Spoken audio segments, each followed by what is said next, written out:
जय गुरुदेव। बरेली 11 मई सन 1966। समय सवेरे 7 बजे का। मैं बरेली सिटी स्वामी जी महाराज के आने की सूचना पाते ही गया। स्वामी जी महाराज बाबू गुलफाम सिंह जी के घर पर थे। मैं 2 और सत्संगी भाइयों को साथ लेकर गया। स्वामी जी महाराज चारपाई पर बैठे थे। हम लोगों ने स्वामी जी महाराज का चरण स्पर्श किया। स्वामी जी महाराज बहुत खुश लगे।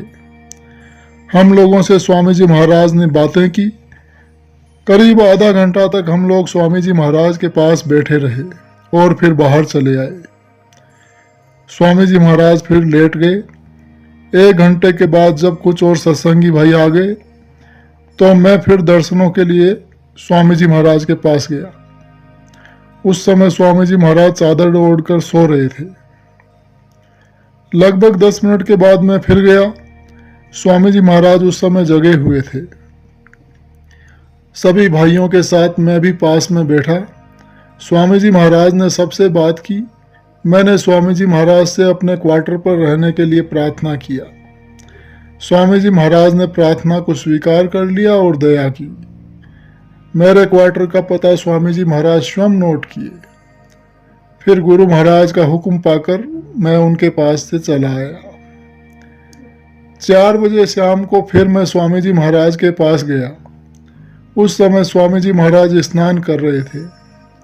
मैं खड़ा रहा और सत्संगी भाई भी थे। स्वामी जी महाराज अपने कमरे में आए तो उस समय हम लोग फिर बाहर चले गए। स्वामी जी महाराज थोड़ी देर बाद बुलाए। हम सभी लोग अंदर गए।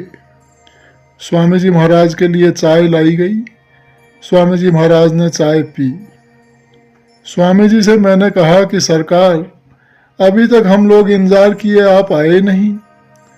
तो स्वामी जी महाराज ने कहा कि अभी किसी ने बताया कि वो क्वार्टर बंद है। मैंने कहा कि नहीं स्वामी जी, ऐसी बात नहीं, वो आपसे किसी ने गलत कहा है। तब स्वामी जी महाराज ने कहा कि अच्छा, सत्संग के बाद चले आएंगे। रात में 7 बजे से 9 बजे तक मोती पार्क में स्वामी जी महाराज सत्संग किए। मैंने सत्संग सुना। फिर स्वामी जी महाराज गुलफाम सिंह जी के घर गए और वहाँ से रात 10:30 बजे मेरे क्वार्टर पर आए। आते वक्त मैंने देखा कि अंतर्यामी प्रभु स्वामी जी महाराज टॉर्च से मेरे क्वार्टर को ढूंढ रहे थे। देखते ही मैं स्वामी जी महाराज को साथ लिवा लाया।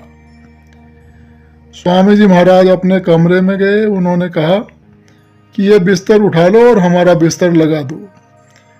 मैंने स्वामी जी महाराज का बिस्तर लगा दिया जैसे जैसे सत्संगी भाई मोती जी ने कहा।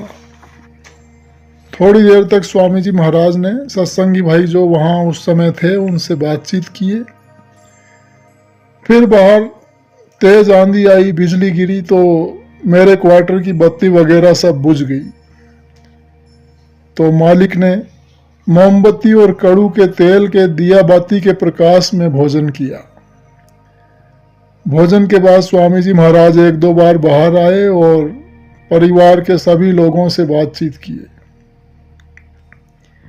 और फिर स्वामी जी महाराज अपने कमरे में रात 12 बजे सो गए। जय गुरुदेव।